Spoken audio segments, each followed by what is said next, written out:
Hello everybody, you are watching the West Wind Institute YouTube channel.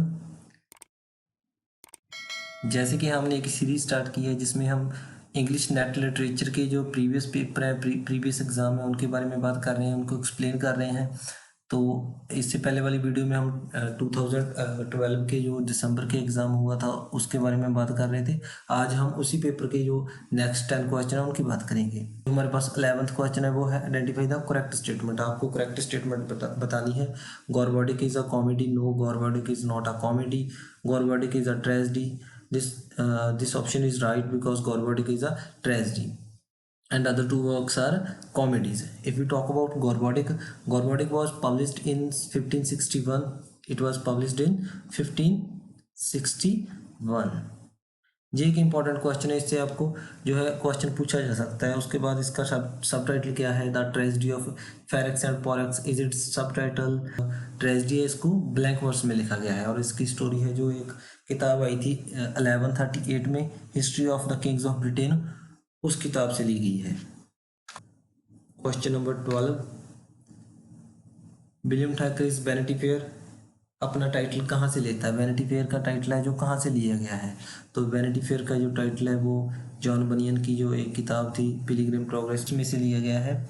Vanity fair की बात करें तो vanity fair एक 19th सेंचुरी ब्रिटिश सोसाइटी पे जो है स्टाइल है और इसका सब टाइटल है जो वो है a novel without a hero. This novel is set in England और it was published from 1847 to 1848।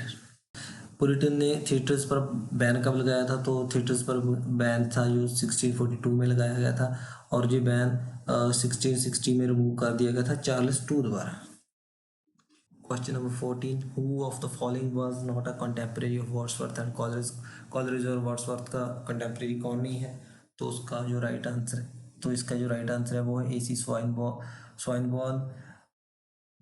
उनका जन्म 1837 को हुआ था और इनका जन्म 1774 में हुआ था। स्कॉट का जन्म 1771 में हुआ था और हैजलिट का जन्म 1778 में हुआ था।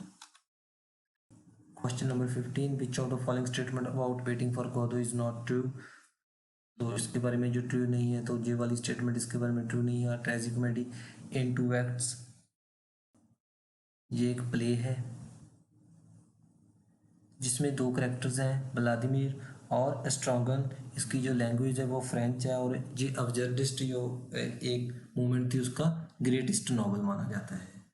This question is related to Bloomsbury group. Bloomsbury group में कौन कौन से राइटर थे, क्रिटिक थे, इंटेलेक्चुअल थे, तो इसका जो राइट आंसर है वो ए है। ए ब्लूम्सबरी ग्रुप में ये सभी राइटर थे। E.M. फॉस्टर था, फ्राई था, वेल था, स्ट्रेच था, इनेस था।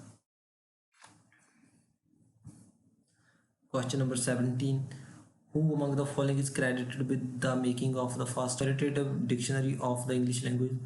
इंग्लिश लैंग्वेज की जो अथॉरिटेटिव डिक्शनरी है वो किसने बनाई थी सबसे पहले, तो इसका जो राइट आंसर है वो है सैमुअल जॉनसन। सैमुअल जॉनसन ने जो इसकी डिक्शनरी थी वो 1755 में पब्लिश की थी।